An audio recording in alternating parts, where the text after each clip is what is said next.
Alright, people. Review of the week time. So, looking forward to actually recording this because there was a lot of boxing, and hopefully this won't, because I always find when there's lots of boxing to review from over the weekend, they tend to go long. So hopefully it's not going to go too long. If we can keep it under the half-hour mark, I'll be reasonably pleased. But I want to start with a fight that happened on Friday night. Now, I didn't watch the whole card, but there was one fight in particular on the Sterling show, which was on Channel 5, that I looked at and I was really like, oh wow, I didn't see this coming. And it really shows that how not to handle your career is the best way to describe it. And that was Lerone Richards losing for the first time in his pro career against Steve Woodhall. Now, I actually seen Woodhall last year. He actually fought Patrick McCroy on I think he was headlining that was up in Belfast. And going into that fight, I had never heard of this Woodhall guy. And bear in mind, he's from Birmingham in the West Midlands, so UK based. And there are fighters you see around domestic level. Maybe they're not talked about as much because obviously they're on the domestic level scene. They could be on the small hall scene. But I'd never heard of this guy at all going into that fight. And then I was like, wait a minute, he turned pro in 2014. He had over 15. Like, how have I not heard of this guy? It's very rare that you see a British-based fighter turn pro but start in the States. So he turned pro in 2014 and started actually fighting in America. He fought in America. I think that's the Puerto Rican flag, if I'm not mistaken. A couple of them in Puerto Rico, in America, in New York. He fought in a club, bar and grill. Okay, that's an interesting place to have a pro fight. But yeah, started his career over in North America. Actually lost to Steve Rolls in 2015. I think Steve Rolls fought Triple G, if I'm not mistaken. I think he fought Triple G. He's fought a few, yeah. He was stopped in 4 by Triple G, Mo Williams, amongst others. So this is who Woodhall fought. And again, very strange that you started in America. Because normally you would just, even if you didn't turn pro with a big contract, you just start on the small hall scenes, the York Hall and Brentwood Centre, places like that.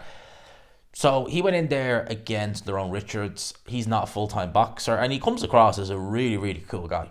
I've seen him in the post-fight interview. I've seen a couple of interviews. He comes across as a real stand-up guy, to be fair. So does Richards, to be fair. Comes across himself as a real stand-up guy. But Richards, if you may remember, he was fighting on Eddie Hearn shows a couple of years ago. Now, Richards is a very, very good boxer. He's very slick. He's very good. Now, technically, he's very good. He's not the most eye-pleasing, if you know what I mean, because he only has 4 stoppage wins. He's not the biggest puncher in the world, but was doing some good work. Beat the likes of Tommy Langford, Lennox Clark, Carlos Gongora, which was a really, really good win at the time because he was undefeated and he was a big puncher. So that was a really, really good win at the time.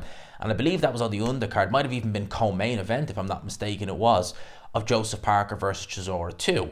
So at the end of the day, you can't really complain. You're not headlining, but you're high enough on the bill to be co-maining it wasn't pay-per-view, it was on DAZN, obviously, and that was after the first fight was pay-per-view because Sky were still involved, but I think Sky were still involved in it.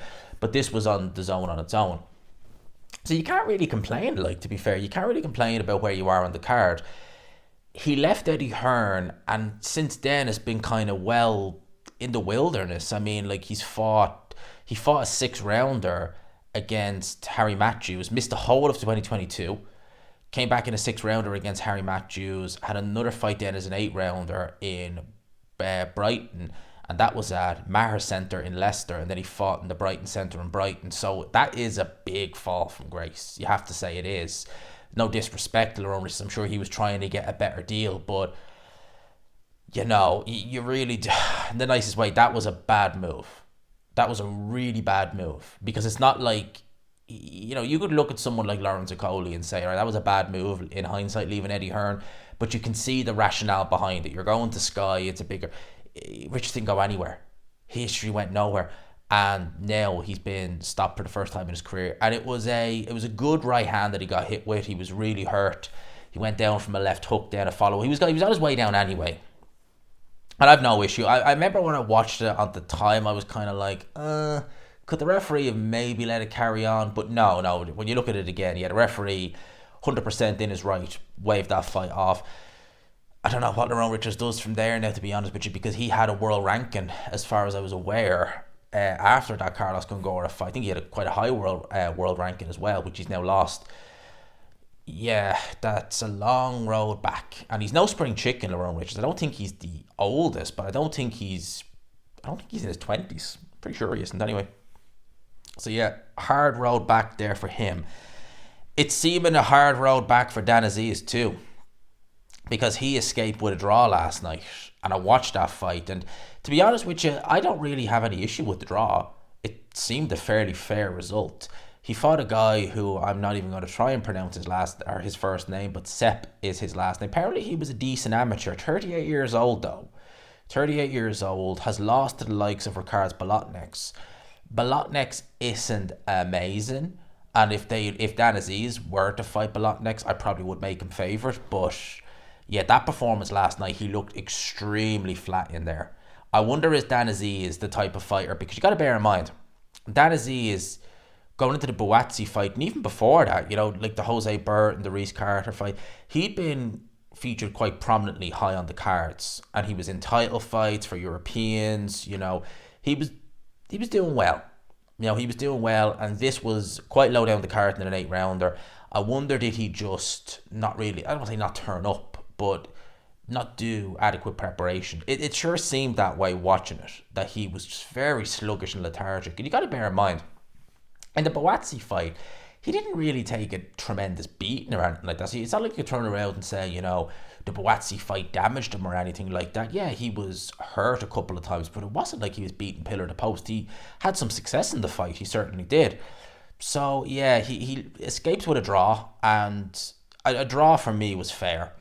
Isaac Chamberlain versus Jack Massey.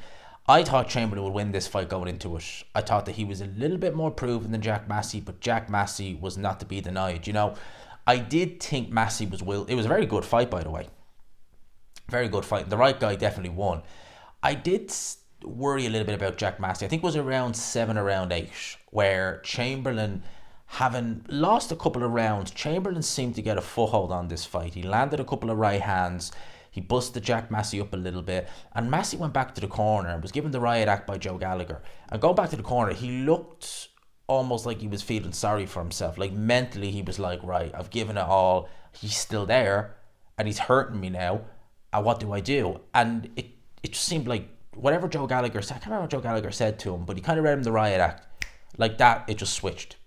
And Chamberlain, it was almost like Chamberlain just, whatever way Massey was going back feeling to the corner, Chamberlain came out the next round like that. Feeling just dejected. I don't want to say dejected, but he had nothing really else to offer to Chamberlain.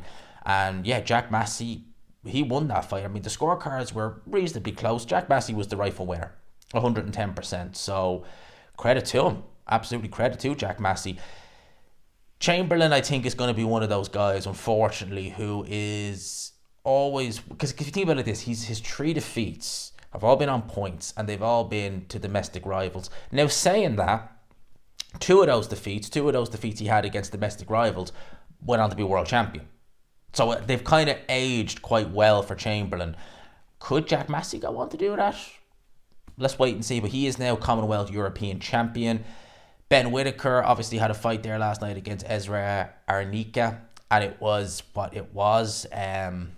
Yeah, Whittaker was in there with a guy who, as I said in the post-fight review, although he went into this fight with on paper, a decent record, 12-0, 10 knockouts, you have to look at where he was doing, where he was having those fights and who he was fighting. At the end of the day, no disrespect to the countries. I'm sure they're lovely places, but places like Nigeria, they're not really known, or it's kind of Africa in general. When you see guys come from there, you don't really know if they're going to be good or not, because you see the guys they're fighting and you're just kind of like, are they any, like, if you look at some fights that happen in Africa, you see guys wearing Velcro gloves over there, you're like, what the hell? So it's not really a clear guide as to how good the fighter is. It's the same when you see guys like who've based their careers, like Prince Patel is a good example, based their careers out of Hungary, and they have loads of knockouts, and you're like, yeah, but like who genuinely, who are you fighting? Because who the hell are these people? They have a debut against whoever, they get knocked out in 30 seconds and you never hear from them again. You're like, are they literally being plucked out of the crowd? Is that it? Because if you have any way decent boxing ability, anyway, even just novice level, you'll win and you'll probably get a knockout. So it's not really a clear guide as to how good the fighter is. And yeah, Arnica was not particularly good.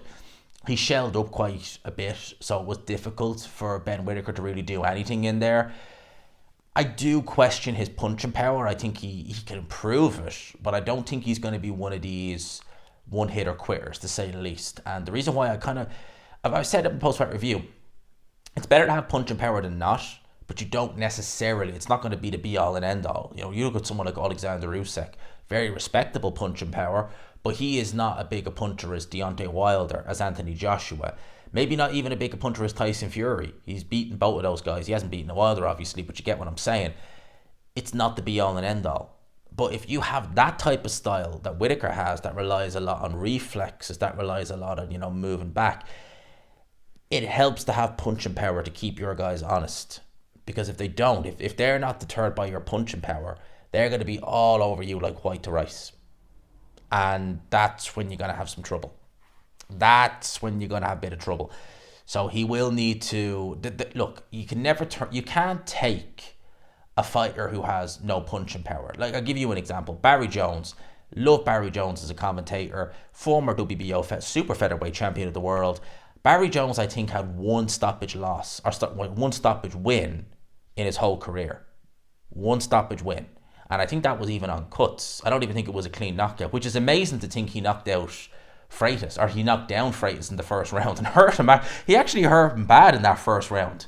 I remember that. I wasn't watching box at the time, but if you go online and watch it, it's like he actually like really hurt him, and that was not something you would expect to see from Barry Jones. Because he even spat them out, piece out Freitas, and you were like, what the? You're watching it and you're knowing he can't punch, and you're like, whoa, didn't see that coming. Didn't see that coming at all. But Barry Jones, you could never take Barry Jones, someone like that, as talented as Jones was, and turn him into a massive puncher. You could never take someone like Barry Jones and make them, you know, a historically great puncher or anything like that, but you can improve it. You can improve it a good bit. And I'm thinking we need to do something like that with Ben Whittaker. That's just what I think. I think you need to improve it, because with that style, he needs to be able to keep these guys honest. Because they're going to be all over him like white to rice. Billum Smith versus Riakporhe as the main event. Yes, it wasn't a great fight, to say the least.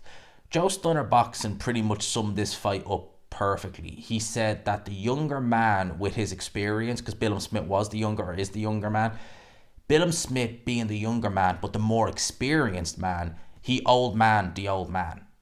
And that's probably the best way you can really say it, that even though Riakporhe is the older guy, he's nowhere near as experienced. And when you look at the opponents he fought, or has been fighting, Ola Duradola, Krzysztof Glowacki, faded contenders, you know, kind of who's this guy he's fighting. And yeah, he's going in, getting the job done, knocking them out, looking good while he's doing it. And you could say, well, Billum Smith isn't looking as good. And it's like, well, yeah. But in fairness, he's not looking as good against guys who are much more fresh and lively. And chances are, if Billum Smith was fighting those guys, he'd probably be knocking them out too. So you really have to take that into consideration. And I thought it was a great performance by Billum Smith. The only issue I had with the fight, because I don't want to labour the point, I don't want the video to go on too long, was the scoring. Couldn't believe it when I heard how close they were. At the end of the day, it counts for nothing. The right guy won in the grand scheme of things. But it really does show, like, they will, even if you're the champion, if you're perceived as the away fighter, you really have to do, because I don't really know what more Billum Smith could have done in that fight other than drop Riakporhe, stop him, drop him a couple of times, stop him. Because that was a clear win. You know, it was as clear as day. And it was close on 2 scorecards. Are you kidding me? So it really does, like, it really does show that you do have to sometimes, and it shouldn't be this way, but ultimately that's what you have to do. And a fight in which the right guy did win, he came in definitely as the B fighter, but he got, and believe me, the referee didn't do him any favours, but he got the nod, was Liam Paro over Subriel Mateus last night as well. I didn't see the rest of the card. I only seen the main event. And yeah, Liam Paro was the correct winner. He was the rightful winner. And I still can't get over that point deduction from Lewis Pabon. a Lewis Pabon, who normally is a pretty good referee. It's like he just remembers that Povetkin Klitschko fight now and again and decides, do you know what? I want that infamy again. And infamy is the word there. Definitely. Because that Povetkin Klitschko fight, which he refereed, was a disgrace. Horrible refereeing job. And he didn't do, well, it was better. But, like, to do better than that is, like, not exactly difficult. It's like, well, look, the blind driver hit 10 poles when he tried to drive the car. If you can just make it from here to there without crashing, you've done better. So, just drive from here to there, don't crash. Simple as. And you've already beaten the blind driver. There you go. Job done. He still didn't do a great job. That point deduction in round 7 was completely unwarranted. It was a complete joke. And I did wonder, I knew the result, but I was kind of like, even when they got to the end, I was kind of like, how did he actually get this decision? Because he won it. It was obvious he won it, but he was in the guy's home country. The referee wasn't doing him any favours, and I was thinking, those judges, like, they were fair play. I give them credit, because honestly, in situations like that, you normally do expect the B-side fighter to get completely shafted. He wasn't, thank God, because he definitely won the fight. It was the right, deserved winner, was Liam Parrow, who I said has come kind of from out of nowhere. I don't say out of nowhere. Obviously, he's been known for the last year or so. But like going into that Brock Jarvis fight, no idea who he was. Looked good in that fight. Beat up Montana Love. And has now beaten Subriel Mateus. So he's doing very, very well. Shout out to him. And I did say going into this fight that for a homecoming fight, in kind of your matchroom debut, yeah, they didn't go easy.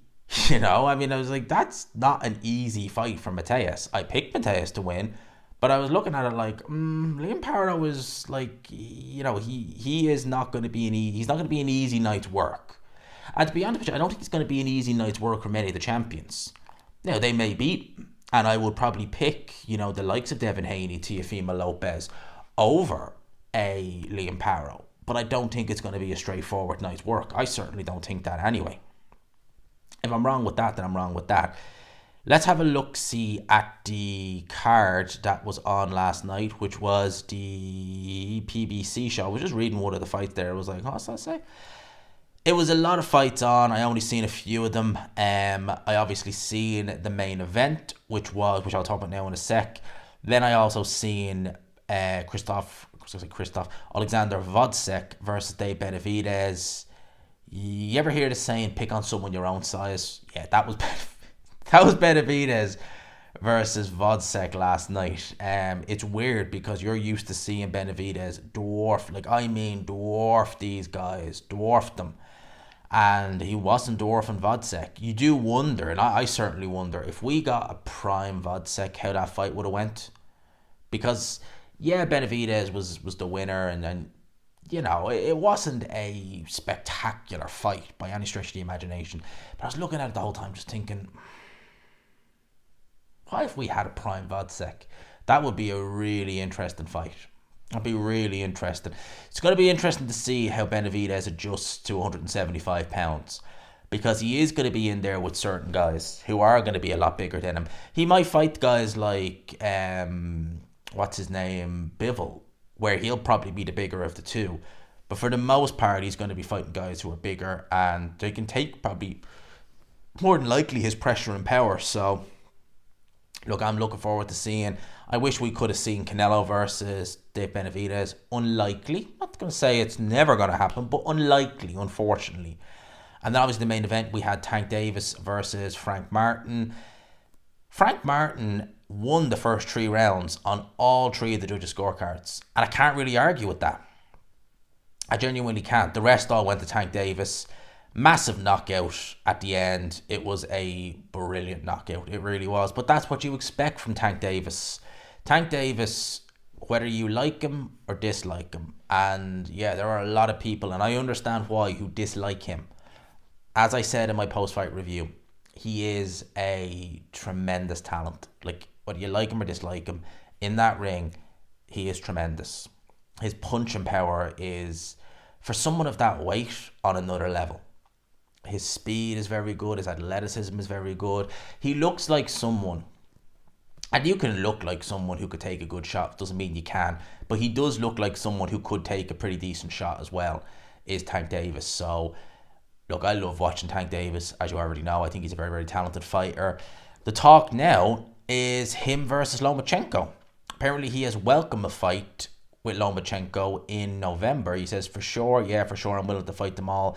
My prediction for Loma is ass-whooping time. Now, here's the thing, right? As much as I like this fight and I would like to see it, I genuinely would, I'd like to see it. At the end of the day, when he beat Pedraza in I'm pretty sure it was early 2017 was when he beat Jose Pedraza.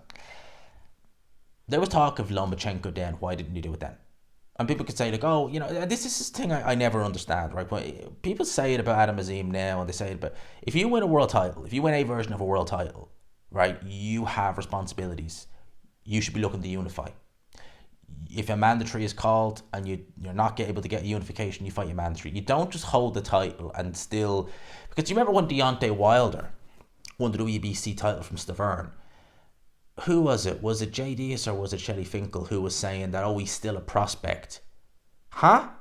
How could you be a prospect and still be a world champion? Explain that. Make that make sense. No, you're a world champion. The prospect stage is been and gone. Now you got to go and look for undisputed. Now you got to look for unifications. Now you got to be fighting, hopefully, tough mandatories. You can't just pick up a title and be like, oh, well, we're still learning. Well, what? You just pick up a world title, but oh yeah, you're still learning. If you want to still learn, just win the world title, because there ain't no learning while being a world champion. If you want to get rid of that title and go back to take a learning fight, you go ahead and do it, but get rid of that title.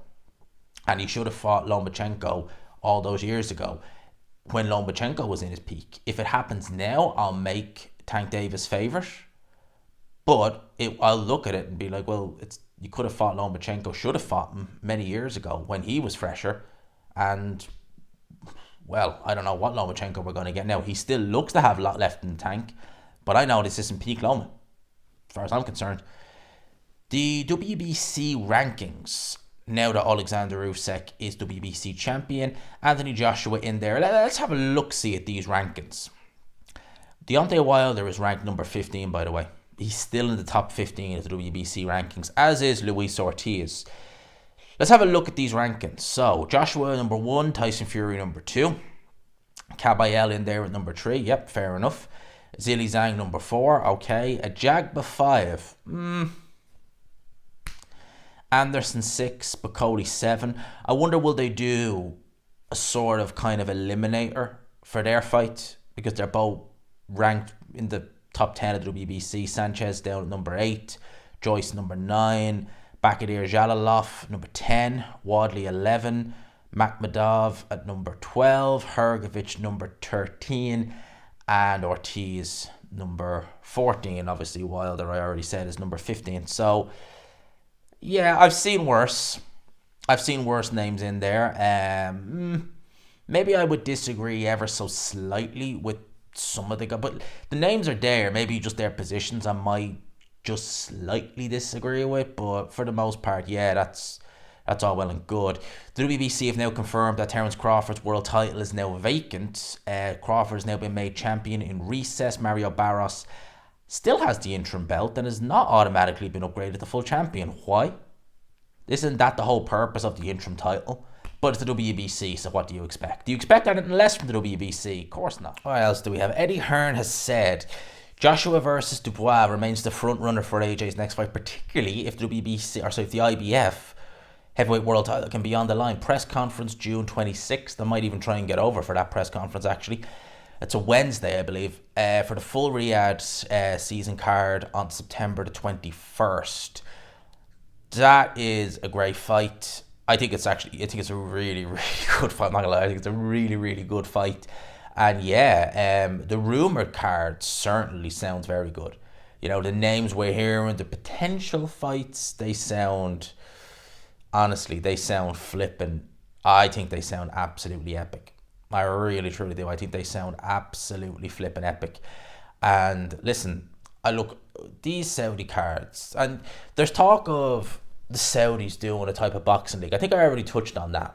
And I do kind of like the concept. I do. I think that it is going to be difficult to get it off the ground. I think the closest we got to it was the World Boxing Super Series and also that Super Six tournament they had many over a decade ago now. It's it's a strange one because I was listening to people like Joe Stunner and Hatman talk about it as well.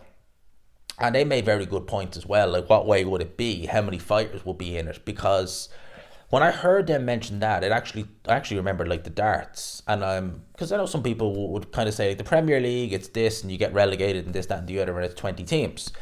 If you look at darts, they do a Premier League from February to May. It's done over 17 weeks every Thursday night, and they do the top 8 players in the world, but it's not based on rankings. So the top 4 gain entry, and then it's kind of Sky and the PDC Matchroom basically pick the other 4.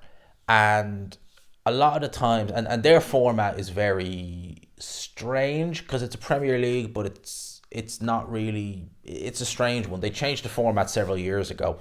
So you do kind of knockout phases. You do a quarter final, semi final, final. They kind of rotate. Every player will end up playing each other a couple of times. So you do see the players all play one another. But it's 8 players, and a lot of people would say, well, he's not the best. Why is he there? Such and such, such and such, such and such. So you could have that where, you know, your picks or whoever the Saudis pick, if it happens, might necessarily not be the best, like 8 picks available. If it's, say, 8 people. You know what I mean? So you could have, say, like, you know, say you did it at heavyweight. Hypothetically, you had Usyk, Fury, Joshua, Wilder, Dylan White, Joe Joyce, Zilly Zhang. Some people will be saying, oh, but where's Alexander Usyk if I didn't mention him? Where's Jared Anderson? Where's Martin? You see what I mean? So, you know, how do you do it? And how much money would that involve? Yeah, there's a lot of questions there. Definitely I could see a case for it being good, and yeah, I can understand people saying actually in reality it's not that good. So we'll watch that, we'll see how it looks, we'll see how it goes. We'll finish with this Tyson Fury, because I know this because I already had to do an outtake. I had to do a little cut, if you can't already tell, and I was at 24 minutes. I was like, crap, I don't want this to go on over a half hour. Tyson Fury back in the gym today ahead of his rematch with Alexander Usyk. Obviously, last week, the big story was him face planting the ground, being absolutely, you know, ossified drunk on a night out. And yeah, my guy must have had a serious amount to get that drunk. Listen, Tyson Fury going into the rematch saying he's accepting his loss. That's a good thing. That is a good thing.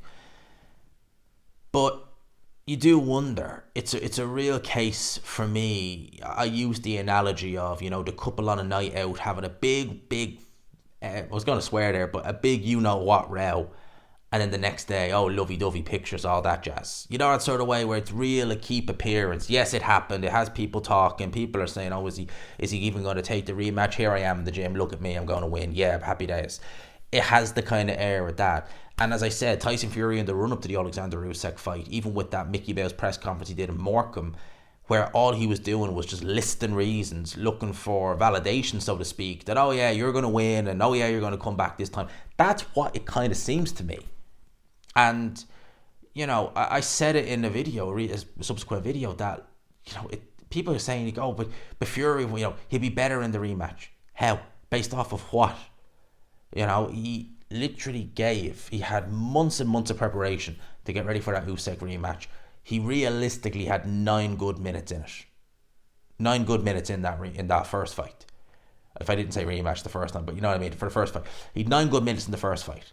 He took a lot of body shots. He took a lot of headshots. He was nearly stopped. And straight away he's gone from that fight. I'm not begrudging him having a few drinks, but it's not, well, yeah, a few he says, and him looking, him face planting. Yeah, he'd more than a few. But you know what I mean? I don't begrudge him going out and having a good time and having a few drinks. But if you're going to give yourself the best chance to win this rematch, you literally need to, okay, I'm going to take a break, but my break is literally I'm going to rest, recoup, have no alcohol, straight back on it. And that would be the best way to do it. I can't see him winning the rematch. In fact, to be honest with you, I can't really see him being better in the rematch. I can see Alexander Usyk potentially being better because he didn't take near as much punishment, and he is still obviously leading clearly the athlete's lifestyle. With Tyson Fury, it seems as though Father Time has already caught up to Tyson Fury, and that Alexander Usyk fight is only going to exacerbate it. It's as simple as that. You can't do what Tyson Fury has done over the years and it not catch up with you. And you compound that with the training, because obviously he spent a long time in training camp and obviously more miles on the clock. He tends to train in a very impactful way as well, so you got to wonder about injuries. He took a hell of a lot of punches in the Alexander Usyk fight, was nearly stopped. All that is, it's not going to make you better, especially at the age of, what is he going on, 35 years old there, about 35, 36. It's not going to make you any better at that age. It amazes me the way people still think that, he'll be better this time around. Based off of what? Exactly. Oh, well, he was better in the Wilder rematch. What, 5 years ago? Nearly 5 years ago. Yeah, he was better, but yeah, that was nearly 5 years ago. 4.5 years ago. Yeah. Please, really, make that make sense. That's a long, long time ago. And since then, he had a tough fight with Deontay Wilder. He's lost to Alexander Usyk and took a beating. He had a tough fight with Francis Ngannou. And literally, you're saying like, oh well, he was better in the Wilder rematch. Yeah, he was. He was fresher back then. He was younger too. And you look at the shape he was in. He was heavier in the Wilder rematch, but he still looked better than he did in the 260s aesthetically against Usyk. As I said in the weigh-in video, because at the time obviously Buffer announced the weights wrong. All the talk was about Usyk, and rightly so. Obviously, we didn't know at the time the weights were announced wrong. But I said, if it hadn't been announced wrong, I would have said Tyson Fury does not look good on those scales. The muscle is just completely gone. There's nothing there. His body just looks old. And Tyson Fury at the age of, 35 going on 36, that is not, you're not going to you're going to have to, I say you're not going to look as good. You probably could. You'd have to work harder for it than you could maybe at 25, 26. You probably could look better. Maybe. Depends. But you're probably going to have to work a lot harder for it. Yeah, you definitely will have to do that. But Fury's body just looks like an old man's body. Whereas Alexander Usyk just still looks like, good. It looks the same now as he did a couple of years ago. Probably put on a little bit of weight because he's not having a, cut there. Maybe he hasn't had, to be fair.